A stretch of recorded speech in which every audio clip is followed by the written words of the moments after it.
ஜீவவசனம் கூறுவோம், சகோதரரே சேர்ந்தே எக்காலம் ஊதுவோம்.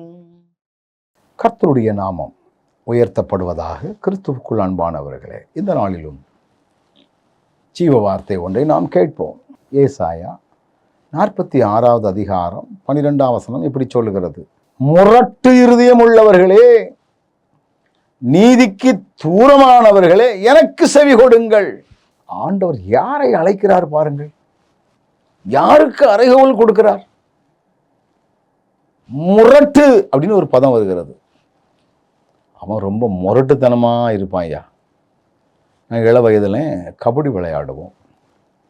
அப்போ சில ஊர்கள்லேருந்து ஒரு டீம் வந்துச்சுன்னா, நீ அந்த டீமோட கவனமாக விளையாடுங்க. அவன் முரட்டுத்தனமாக விளையாடுவான்.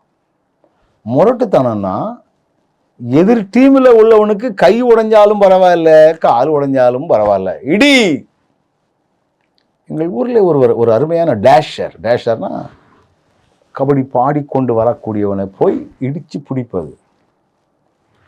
எதிர் டீம் எப்பேற்பட்ட ஒரு ரைடராக இருந்தாலும் இவர் இடித்து பிடிச்சாச்சுன்னா அடுத்த முறை அவர் பாடவே வர முடியாது. அந்த அளவுக்கு முரட்டு வீரர்.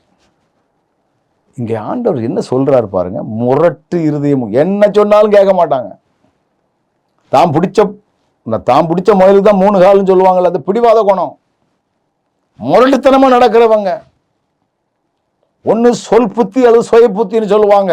ரெண்டும் இல்லாமல் முரட்டாட்டமாய் செயல்படுகிறவர்கள், இவர்களை ஆண்டவர் அழைக்கிறார். அவர்களுக்கும் நீதிக்கும் சம்மதமே இருக்காது.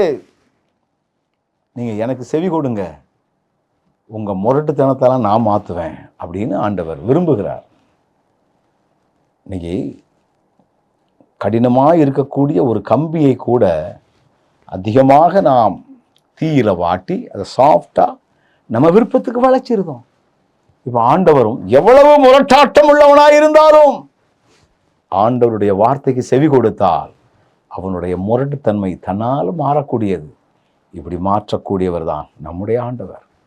இதை புரிந்து கொள்வோம், நம்முடைய முரட்டாட்டத்தை மாற்றிக்கொள்வோம். நல்ல ஆண்டவரை, எவ்வளோ பெரிய முரட்டாட்டம் உள்ளவர்களாக இருந்தாலும் நீர் அவர்களை அன்போடு ஏற்று அவர்களை மாற்ற விரும்புகிறீர். அதற்காக நாங்கள் உமக்கு நன்றி செலுத்துகிறோம். நாங்களும் தொடர்ந்து முரட்டுத்தனம் உள்ளவர்களாக இல்லாதபடி எங்களை காத்துக்கொள்ளும். இயேசுவின் நாமத்தில் பிதாவே, ஆமென்.